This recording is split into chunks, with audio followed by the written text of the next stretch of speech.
Our lowest car insurance price online, guaranteed.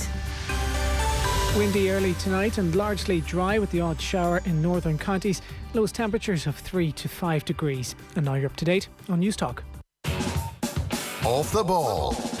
This is News Talk.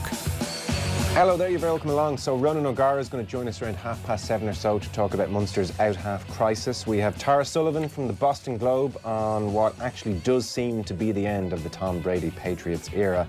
Meanwhile, in golf, after his transgression in the sand last month, it seems Patrick Reed is a condemned man. He was jeered by crowds in Hawaii, the word cheater ringing out loud during his crucial putt in a playoff hole. Is this just the way it's going to be? We will talk to Shane Ryan. We have Adam Pope from the BBC. He covers Leeds United. Rarely has a team ever gone to the Emirates and lost and come away with so much credit.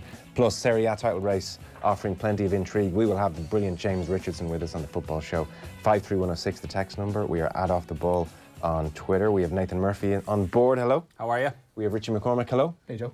I warn you both now, I've been very sick and I've come back at least 2 days early. Try not to get too close. Let's clear this up, right? Okay. Is this a man flu or an actual flu? Man flu, I would think. It's not actual flu. Fine. It's not actual flu. I can accept that. Because if you came back in here with actual flu and put us and our families at risk. We're the ones with kids, Joe. I wouldn't mind only My I spent... 1-year-old gets the flu because of you and my life is ruined for a month. I spent most of Christmas very confidently telling people I hadn't been touched by any of these colds going around, and only in the last couple of days got poleaxed. But you still took a day off with man flu. Yeah. Oh no, it's serious enough. Like, Are there aches? Are there shivers? there were aches, no shivers. Okay. Couldn't really breathe through the jab? Couldn't really breathe through the nose. Sinuses all inflamed. That's like a regular day for me. Started Right, coughing battle a through lot. it. The sore throat was horrific. Actually, there were 3 days where every swallow was just agony. There's nothing worse with a sore throat like that. You're always moaning about that, though. Yeah, I seem to be the air conditioning's a bit cold susceptible to a bad throat, all right, yeah. Walking around with your flouncy scarf outside. Yeah, no, it's been grim. It's been grim. It's been You grim. got a nice new jumper for Christmas, That is lovely, That's by the main way. thing. I did, yeah. No, I was thrilled with this one. That's a quality piece of knitwear to come back in on. I did actually, yeah. Went to the sales, and got a jumper, yeah. Yeah. How was Christmas? The Christmas. How was the Christmas for you two? All good? Great. Anything sensational or new to report? No, all quiet. You know? Saw Knives Out. Mentioned this the other night as well when it was presented. Great movie. I hadn't heard of it until I was watching the Golden Globes last night and I saw it. Great Did it movie. win an award or was it nominated for Best Picture? Fantastic flick. A great whodunit. Right. Yeah, with Daniel Craig. Daniel Craig with a very strange American accent. He's playing. He has like a Creole kind of New Orleans accent in it. Very good, Daniel Craig in it. I went to see Little Women over Christmas. How was that for you? Really enjoyed it. Why does this not surprise me? It's the most Joe Molloy pick of the Christmas films, isn't it? Somehow on over Christmas of like the 27th of December, something came up on my Twitter from a year ago where Joe Molloy had been recommending Bridget Jones' Baby. Oh, I remember that, Surprisingly, yeah. but better than expected, that one. Wasn't a fan of any of the other Bridget Joneses. Even my mother-in-law, I think, wasn't that impressed with Little Women. All right, Les Dawson, calm down. Really? What did she say? I thought it was nice, but... See, I don't know, was I coming down with sickness at the time? But So you were a little bit teary to start with, were you? to start with, man, A little bit emotional, were you? I got emotional properly, I'd say, about 9 times across that film.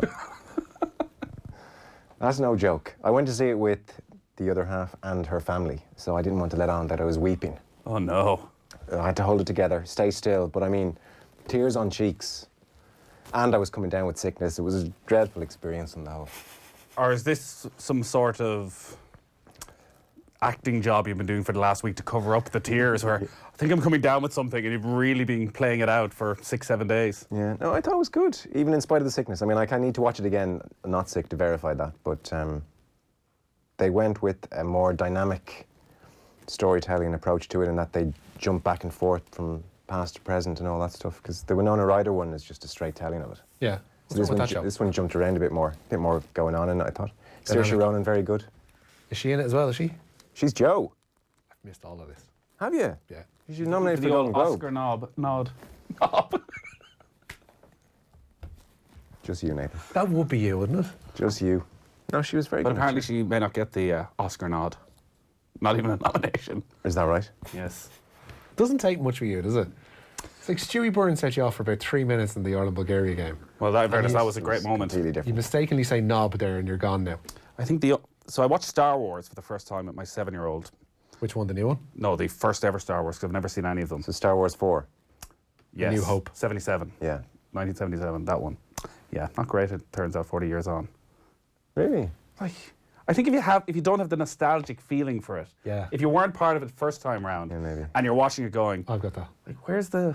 I was never a Star Wars. There was never a Star Wars house. So sorry, what was your big failing? My big failing? Yeah, with it. Like, what was the problem? Well, firstly, just the... You can't buy into the whole premise of the thing. It's ridiculously stupid.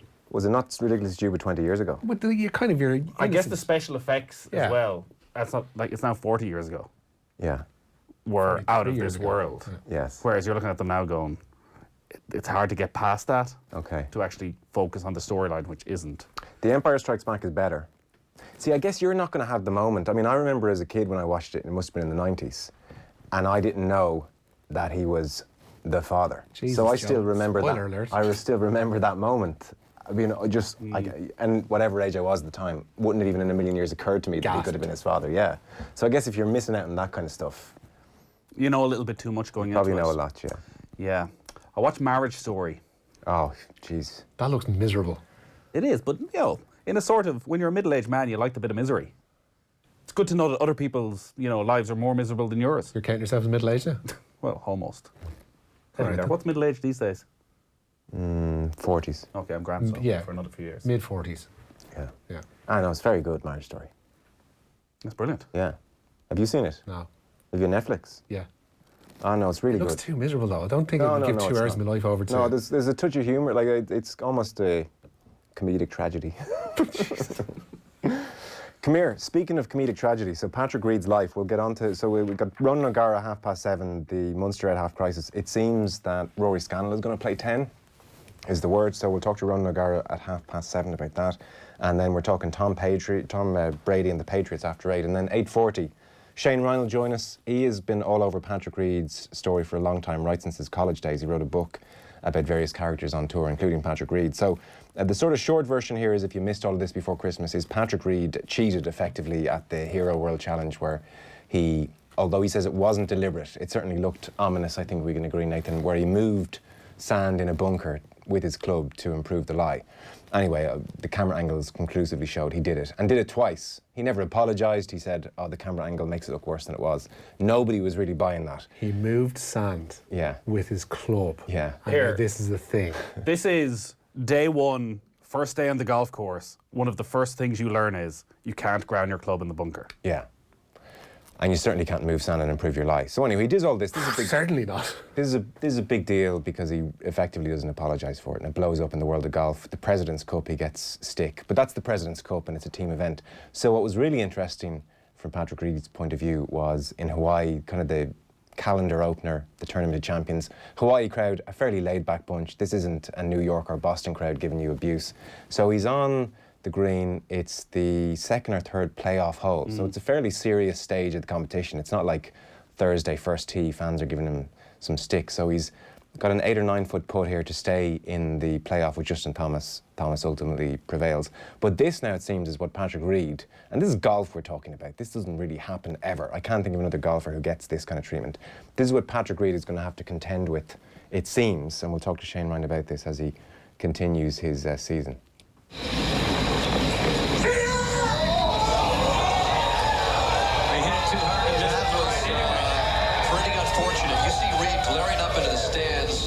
Someone yelled as loud and as clear as day, cheater, as that ball was racing toward the hole. So as he stands over these crucial putts, cheater being screamed out by a lone voice. One lad Embarrassment. shouts cheater. In a way that makes it worse, Why? because there's total silence otherwise. But like everybody, it could have like 18,000 people yelling cheater at him. Then that'd be way worse. That he had the cavalry, he can brush that off as one lad. It's the sport that it's in, whereas golf has always held itself to a higher standard. Being regarded as a cheater in golf, there's nothing worse. Well, when it's a self-policing sport, you actually can participate. You can't be a part of the sport then. The strange thing has been that, so he's denied it, despite He's denied intent. the evidence. Even he's admitted he moved sand That is there. at this stage. Yeah. He's denied intent, but as we know from every professional golfer, like, everything is so minute. They know exactly the weight of every club. If they touch the sand, they know immediately. Yeah. So many players call themselves for these sort of penalties. It's unusual in that we've spoken about Patrick Reed for years on Golf Weekly because he's always been this character with a fascinating backstory in terms of his family, who he doesn't speak to. Yeah. He was accused of all sorts of things when he was in college, which I'm sure we'll talk with Shane Ryan about, and was generally seen as quite a dislikable character, but nobody in the game ever talks about it. Kind of seen as Mr. America then when it came to Ryder Cups. People remember his duel with Rory McIlroy. Everyone really got into it. But I think even his own colleagues, his American teammates, have fallen out with him a little bit. Himself and Jordan Spieth had a bit of a spat at the Ryder Cup. And Reid came out and said Spieth wouldn't play with him. He won the Masters at Augusta, and the story is that his family, who he's estranged from, turned up at Augusta on the Sunday and were just there, lurking. Not in a supportive way, not in a, maybe we'll have this grand family American dream reunion, in a, we're going to turn up on his biggest day, and we're going to be there, just to annoy him. Because they live nearby. But I mean, some of his family were removed from a US Open a number of years before that. And look, anyone can have a complicated family life. That's not really something to hold against somebody, especially when none of us really know exactly what's going on there, although it seems incredibly grim. But as for his career, we'll talk to Shane Ryan about this. It's getting to a point now where he's going to have to show some level of remorse or deal with this. He can't just be going along on the PGA Tour and being called cheater over putts like this. It would just be a ridiculous situation. He doesn't seem to care. He doesn't. Well, that's the extraordinary thing. He honestly doesn't seem to care. One lad.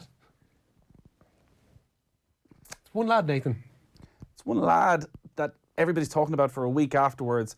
Following on from a President's Cup. Well, everybody in golf, which is his little world that he exists in, everybody else is aware of it. At the President's Cup, it was a huge talking point.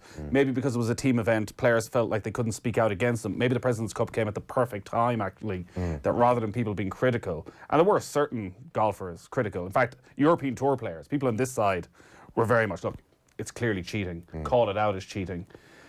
But yeah, he's just a fascinating character. Yeah, so we'll talk to Shane Ryan about that and see what the future holds for Reid, but it's looking grim enough for him if that's going to be his...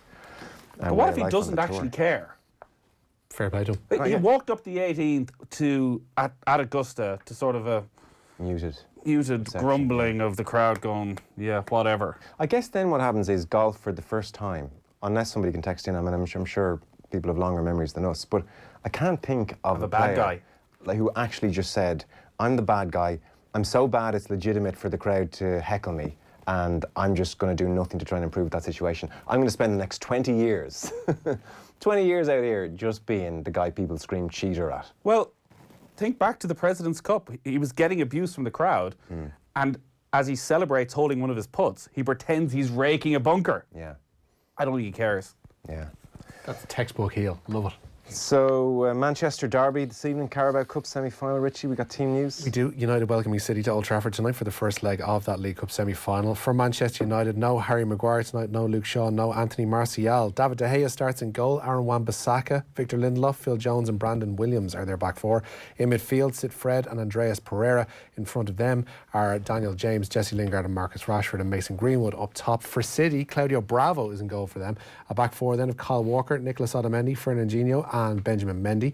Rodri, Ilkay Gundogan and Riyad Mahrez make up the midfield with a front three of Kevin De Bruyne, Bernardo Silva and Raheem Sterling. In Pep Guardiola's first season at City, the Manchester sides finished level on points in the league. Last season they were 32 points apart. With this year it's 14 and growing. United manager Ole Gunnar Solskjaer says Guardiola has set a new benchmark in Manchester. And I've said it before, I've admired Pep's teams. They've raised the bar so much since Pep came. The standards he's set and their team has set is something for us to aim for. United just need to be more like City. Kickoff is at 8 o'clock. Interested to see how this game goes when it's at Old Trafford. If it was at the Etihad, you know what United would hope to do. A complete repeat of the previous performance there a month ago. So is it still the same game at Old Trafford? Do City still completely dominate the game and Manchester United look to hit them on the break, which is a legitimate way of trying to beat this City team if you're Manchester United? And it's worked in the past month for Manchester United, but that is an incredibly attacking starting 11 that Manchester United have gone with. I can't believe he's gone with that team. Yeah, I don't think they're going to try and... He's basically gone with four attackers. Yeah. Daniel James isn't a midfielder, he's an attacking winger. And even Andreas Pereira isn't a... Sitting midfielder. Yeah. So you're relying on Fred. United seem to be in a strange position heading into this game. Obviously, they want to win it, and it will be something of a coup to go and beat City and reach a Carabao Cup final. But even if you go and beat City, it raises a lot of questions as to, again, you can get your game up for the bigger teams, but you can't control the game against the lesser sides. And obviously, worst case scenario, if they get a bit of a beating, they've got Liverpool to come in 10 days' time. It can dismantle very quickly for Ole Gunnar Solskjaer. And the Etihad second leg. That looks like a side that, if things were to go wrong, could get ripped apart. Yeah. Kickoffs today. We'll be watching it all evening. Lads, The Death of Stalin on Netflix was my best Christmas watch, says Kev. Jesus, Richie, I feel so sorry for you having to sit there with these golf clowns. Yes. Lads getting dogs abused on football pitches up and down the Premiership. GAA lads baiting each other. Joe and Nathan are crying because your man moved some sand. Save us. Sounds like you saw the one-on-one sledging of the England wicketkeeper today, one of the South African batsmen as well. It's like literally calling him an effing knobhead right to his face. Not one lad going, cheater, from a distance, which is picked up on mic and he probably can't even hear properly. But it comes with the territory. So sledging is a part of cricket. If you go to a football match and you're a professional football player... He's talking about lads up and down the country, not a professional football player. Lads playing Sunday League. He's talking about Premiership. But it comes as part of the game. There's a noise, an atmosphere of aggression around any team sport like that. In golf, people are silent. So if you're standing up to a putt to win, or you're in a playoff in a huge tournament, you're expecting silence. You're not expecting someone to roar cheater. That's why it stands out, because it is one guy. That's why people shout mashed potato, gets you noticed. I would have thought Richie understands all this and he's deliberately trolling you, so I wouldn't have even hit him with that explanation. So, news then on Brandon Miele. Yeah, the former Shamrock Rovers and St Pat's striker has been banned from sport for 2 years. Miele failed to provide an adequate anti-doping sample in April of last year. The 25-year-old says an accident involving his daughter on the night led to his inability to provide a full sample. That, and he had gone twice during the course of the match in which he was an unused substitute. Miele says the ban is very severe, but he won't be appealing. Yeah, we'll come back to that in the football show. It was down from a 4-year ban to a 2-year ban. He's released a lengthy statement this afternoon, which we'll come to after 9 o'clock. Meanwhile, Ty Kennelly's going to be on OTBAM tomorrow. Yeah, the Sydney Swans head coach thinks Colin McShane will be playing for Tyrone in the Championship this summer. The All-Star forward is set to train with the AFL's Adelaide Crows ahead of a potential move to Aussie rules. But Kennelly says the Crows will be unable to register McShane to play in the league this season, and he thinks they'd likely throw him to return to Tyrone before 2021. Speaking with OTBAM, Kennelly says some of Mickey Hart's comments regarding switches to Aussie rules were completely off base. I suppose I'm always sick of I'm not sick of it, but I understand that it's a consistent theme that pops up regularly. And I understand the frustration with people at home in the GAA, that the fact that they're going to lose, I suppose, their star players to another code. But look, the argument can be thrown many ways. You're going to lose players to rugby, you're going to lose players to soccer, you're going to lose players to a lot of situations that happen in county boards at the moment where the players aren't treated properly. So there's lots of argument. I think the media jump on the one, and it's an easy target as far as players going over. In so much as I could see, the general way this whole thing fell was Mickey Hart saying this is terrible and everybody else saying good luck to him, no problem. Didn't see many people saying that this needs to be halted or looked at again. It was more so that Hart implied that there is a relationship between the GAA and AFL that is facilitating players heading to Australia, which isn't happening en masse, I don't think. Well, it's definitely not. But I think the more worrying aspect, as we pointed out Kieran Donaghy last night, is the sheer volume of players who are just deciding to take a year out or just completely pack it in entirely in the inter-county scene, because it's asking too much of them as people. Yeah, it's a far bigger problem.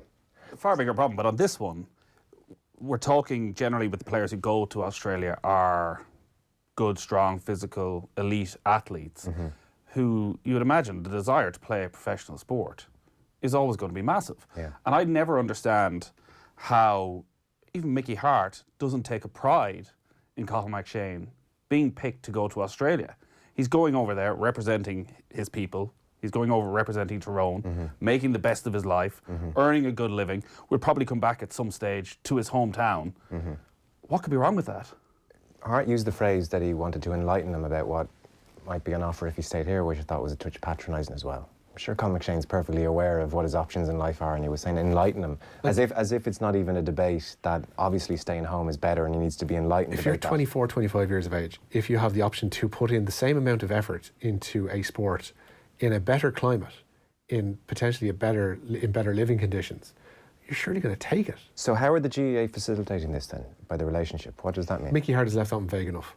Well, presumably he's talking about international rules, but also the fact that the new mark means that it's easier to identify. But you mentioned there's people within who are the players. Well, that somebody like Ty Kennelly, a former GAA player of GAA heritage, is front and centre of the recruitment. But that's not the GAA themselves setting things up, or that's nothing to do with the relationship. That's just former players that the AFL are going to use as agents. I mean, that's nothing the GAA can do anything about. Do you think is Mickey Hart maybe going to show him some videos of the bushfires and say, you don't want to be going there right now? I wouldn't. I'm going to enlighten you two. I wouldn't. Look at life in Tyrone. Things are beautiful here. No risk of climate change having such a devastating effect in your life. The other interesting line is that, and Ty Kennelly's going to say this tomorrow on the OTBAM interview, so it's well worth, the lads were talking about it earlier today, I heard them in the office, and it sounds like there's loads of good stuff in it, but even that point that he thinks they'd likely allow him return to Tyrone before joining in 2021. I mean, I wonder, because if you're McShane and his club is, what is it, Adelaide, they might say to him, look, we can't register you for this year, but you've got to use these next 9 months to get up to speed skill-wise. I don't know, would they risk allowing him to go back, play Gaelic football, potentially get injured, and then try and come back and get up to speed in 2-3 months? I would have thought the offer will be, if you want to do this, if you're going to be ready to do this in a year and go into our team, because otherwise what's the point here? You're 24 years of age. Then we want you to stay here and train with us effectively full time. I mean, there could be boring aspects like insurance and stuff like that would get in the way of that. Well, I just know that possibly. We had Keane Hanley, the Mayo player, in a few months back, and he went to Australia for a few years. Obviously, his brother Pierce is a big success and has been over there for quite a while.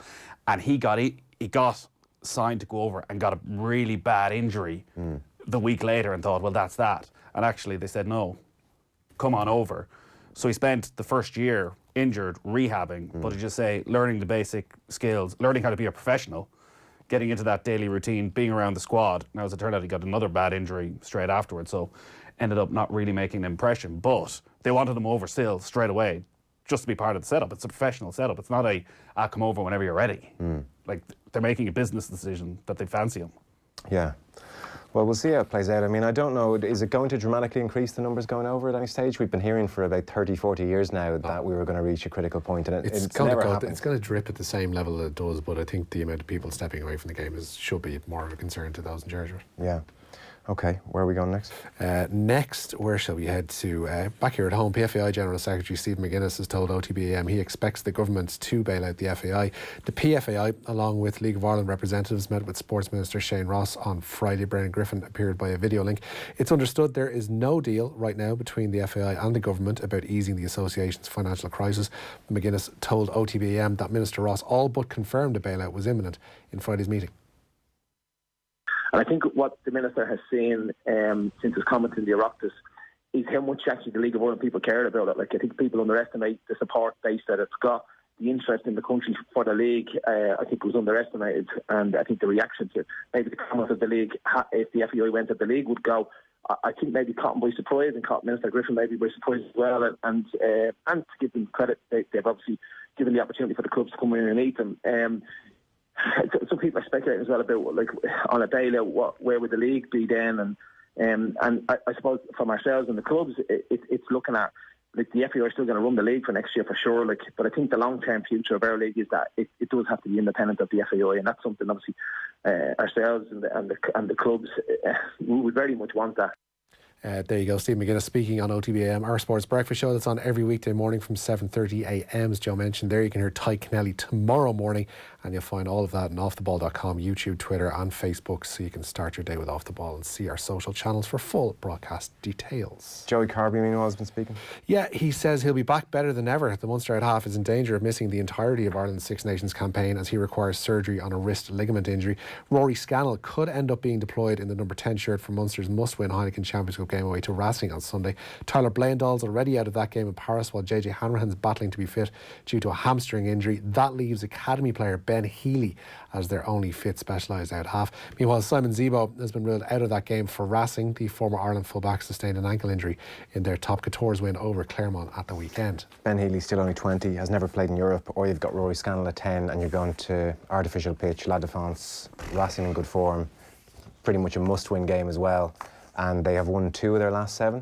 Things are grim right now around Munster. Like, that's the other part of this. They're in no form whatsoever. No. It's not as though this is a team flying where you bring somebody in, everyone's full of confidence and you can shield them. Yeah. They need a leader out there. They need somebody who can spark something. Yeah. So we're going to talk about that next. We have Ronan O'Gara on the way up. After 8 o'clock, we'll be talking about Tom Brady and the Patriots. We'll be talking Patrick Reed with Shane Ryan, and then a busy football show as well, including James Richardson on Serie A. And we'll keep an eye, obviously, on Manchester United against Manchester City. But Ronan O'Gara is on the way next. Off the Ball 2019 IMRO Radio Awards Sports Programme of the Year. Salah takes the shot. Oh, Mo Salah with one of the goals of the season. Who will see their dreams turn into reality? Whose names will be etched in history forever? Offtheball.com, best online publisher at the 2019 Spider Awards. A big breaking story on offtheball.com for you this morning. We have the very latest on the Mayo leaks. We now know what went on in that secretive Mayo County Board meeting. 2019 Irish Sponsorship Awards Best